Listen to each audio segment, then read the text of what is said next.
Hey guys, I wanted to touch base with you again. I hope everybody had a very good break last week. I know I did. I enjoyed the time with my family and getting us ready for the holiday season.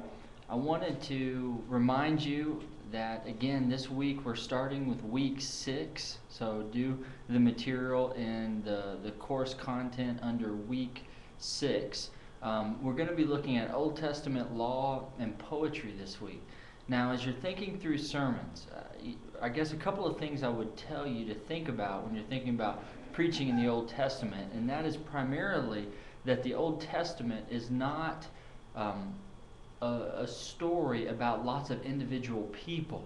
The Old Testament primarily is this overarching story that tells us about who God is. So what that means for us when we're interpreting the Bible, especially some of these difficult Old Testament texts, some very foundational questions that can guide us in preaching these passages are one, what does this story or what does this narrative or what does this passage tell me about mankind, about humanity? Two, what does this passage tell me about God, about the character of God, about who God is? And then third, what does this passage tell me about mankind's need for salvation?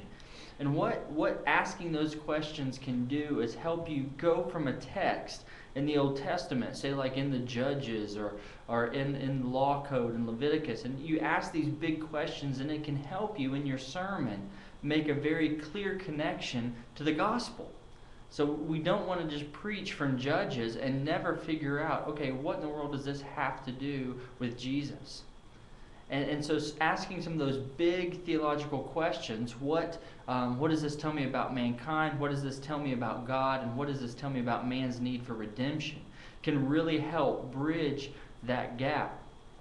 Secondly, another thing I want you to think about as you're doing your sermon preparations, and something that's been very helpful for me, is ask yourself the question, as you're studying through this passage, ask yourself the question, what is it about the fallen world that we live in that makes this word from God necessary for the people that I'm going to preach to? So you're kind of asking yourself, why do the people in the pews or in the Sunday school class, or why do the people sitting in front of me need to hear this word? I believe that it's inspired. I believe that God gave it. Okay, well, what is it about either our fallen condition as people, the fallen world that we live in? What is it that demands that we hear this word from God? And oftentimes, if you can pinpoint that, it can help fuel your introduction.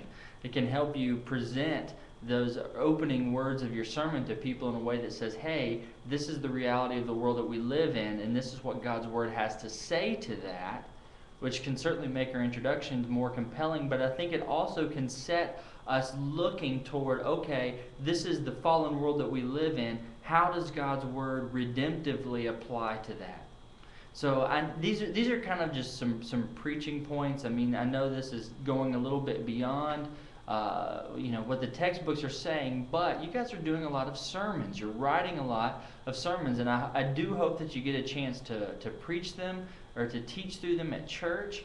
And there's no point in trying to not do this as well as we can, so that at the end of the semester you'll have like 8-10 sermons that you have ready to preach whenever you're ready. So again, keep doing a good job. I'm looking forward to reading over a new batch of sermons and getting those marked and get the grades posted. Some of you guys are doing an excellent job. I've really been encouraged. So just keep working, and feel free to contact me if you've got any other questions.